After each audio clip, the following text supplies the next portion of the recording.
Interacting with an aggressive dog, especially a dog that is unknown to you, can be a very dangerous situation. The most important thing to do and to teach children is to stay away from dogs that are unknown to you.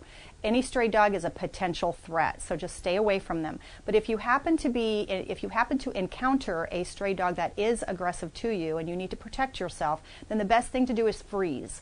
Children and adults alike should simply freeze and not move. They should not scream, not yell, and not move. Just stand straight. We teach children to stand straight like a tree and just don't do anything. Let the dog sniff you if they want to, and then they will, if there's no motion, they will usually just walk away.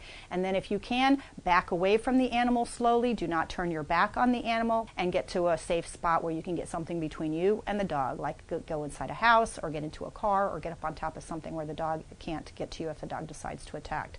One of the most important things you can do to make a dog more comfortable, or a family pet more comfortable around other animals and around people it's not normally exposed to, is through socialization.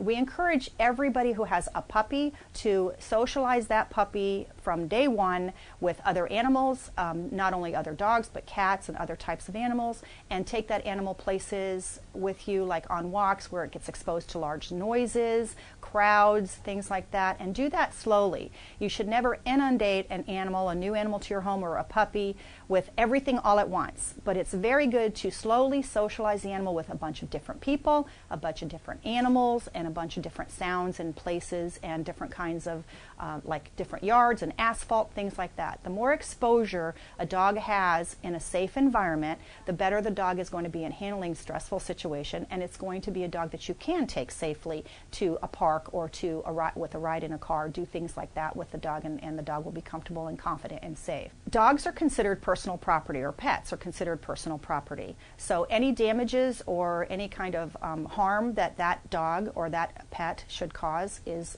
the total responsibility of the owner.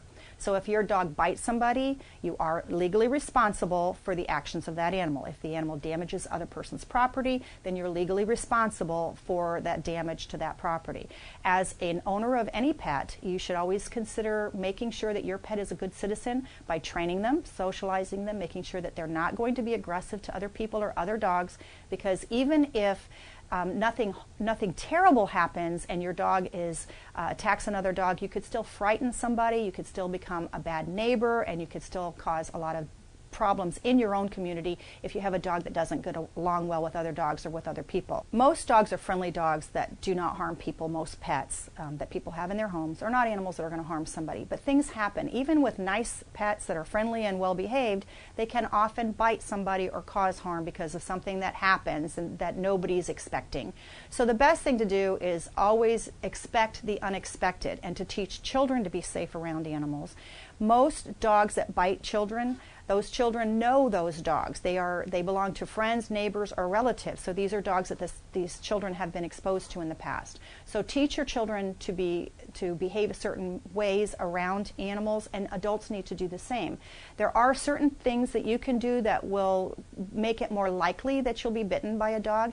Dogs bite when they're afraid, or when they feel threatened, or when they feel they can't get away from something that might be a threat to them. And even somebody going up to their food bowl could be in their minds a threat. So you need to be cognizant that not everything that you consider a threat is the same thing that the dog will consider a threat. Always approach animals safely. Children should be taught to just stay back and let the dog approach them. And then when they reach out to pet the dog, it should never be a hand over the top of the head. It should always be let them smell your fist first, and then pet the dog underneath the chin and on the throat area, which is more non-threatening to an animal. So how you approach a dog can be very important. Never come right up to one, walking fastly, and tower over a dog, because they do consider that a threat.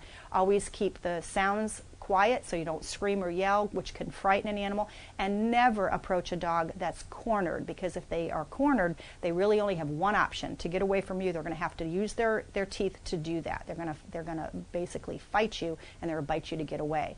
All people who are bitten by either a dog or cat in St. Charles County need to call the Department of animal control or St. Charles County Humane Services as soon as possible after the bite. The very first thing that you should do if you are bitten by a dog or a cat is to wash the wound out with soap and warm water for at least 5 minutes. Every person, child or adult, should be washing that wound out to make sure that you're protecting yourself from any disease. But secondarily, that animal needs to be found, or we need to know where the animal is, and then the call needs to be made to the animal control department so that a report can be taken and the animal can be quarantined and made sure that there's no disease being transferred to the victim from the dog or the cat. So every hospitals and doctors are required to report dog bites, and you should report them too, even if it's your own dog. There are certain things that the health department wants you to know if you are bitten by a dog to protect your health and your family's health, and there are other things that we want you to know too about how to control a dog that is showing aggression and what you may be able to do to prevent that from happening again in the future. Keep in mind too, many dogs bite, and most of the dogs that bite are not terrible, bad, vicious dogs. They're accidental bites, or they're bites that were caused because somebody did the wrong thing, and it's not necessarily going to be a behavior that you see repeated. So don't panic if the dog bites your family member, or if the dog is out and it does show aggression. There are many times that you can change that behavior and stop that behavior so it never happens again, and the dog can become a good citizen and your family can be safe.